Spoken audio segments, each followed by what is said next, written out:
रहा है। इन लबों को रसूलुल्लाह सल्लल्लाहु अलैहि वसल्लम चूमा करते थे। सुन ले, क़यामत के दिन तेरा हशर इब्न ज़ियाद के साथ होगा और हुसैन रसूलुल्लाह सल्लल्लाहु अलैहि वसल्लम के साथ होंगे। ये कहकर वो दरबार यजीद से उठे और वहाँ से चल पड़े। तिबरी में ये वाक़या दर्ज है। और इसी तरह अल्लामा इमाम बिन हजर मक्की फरमाते हैं कि जब यजीद ने हज़रत इमाम हुसैन के सर मुबारक के साथ बेअदबी की तो उस वक्त यजीद के पास कैसरे रूम का सफ़ीर भी मौजूद था।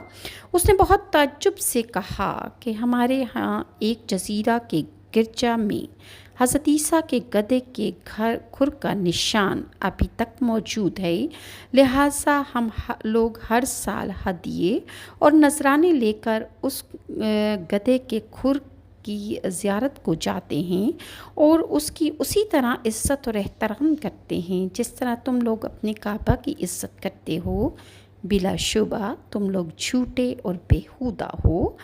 इसी तरह उस वक्त एक ज़िम्मी यहूदी भी वहाँ पर यजीद के दरबार में मौजूद था। उसने कहा कि मेरे और मेरे पैगंबर हज़रत दाऊद अलैहिस्सलाम के दरमियान 70 पुश्तें गुज़र चुकी हैं, लेकिन अब तक यहूदी मेरी ताज़ीम व तकरीम करते हैं और तुमने अपने नबी के फ़र्जंद को इस तरह बेतरीक़ कत्ल कर डाला। सहाबी रसूल हज़रत नुमान बिन बशीर हज़रत मुस्लिम बिन अकील के साथ कूफा में सख्ती ना करने के सबब बहुक्म यजीद गवर्नरी से माज़ूल कर दिए गए। यजीद ने उन्हें भी अहले बैत नबूवत का हमदर्द समझकर बुलवाया और कहने लगा, हुसैन के अहलो अय्याल को इज़्ज़त व एहतराम के साथ मदीना पहुँचाने का इंतज़ाम करो। इसके बाद यजीद ने अपने आप को कत्ल हुसैन से बरी ज़िम्मा ज़ाहिर करने की कोशिश करते हुए हज़रत इमाम ज़ैनुल आबिदीन को तन्हाई में बुलाकर कहा, खुदा इब्न ज़ियाद पर लानत करे। वल्लाह अगर बराह रास्त आपके वालिद और मेरा आमना सामना हो जाता तो जो कुछ आपके वालिद इमाम हुसैन फरमाते मैं उसे मंजूर कर लेता और उनको मैं हरगिज़ कत्ल करना गवारा ना करता, लेकिन खुदा को जो मंसूर था वो हो चुका।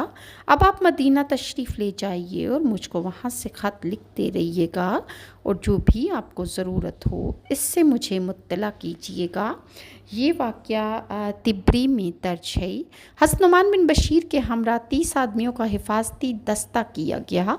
वो अहले बैत को लेकर मदीना मुनव्वरा के लिए रवाना हुए और रास्ता भर नहायत ताज़ीम व तकरीम से पेश आए।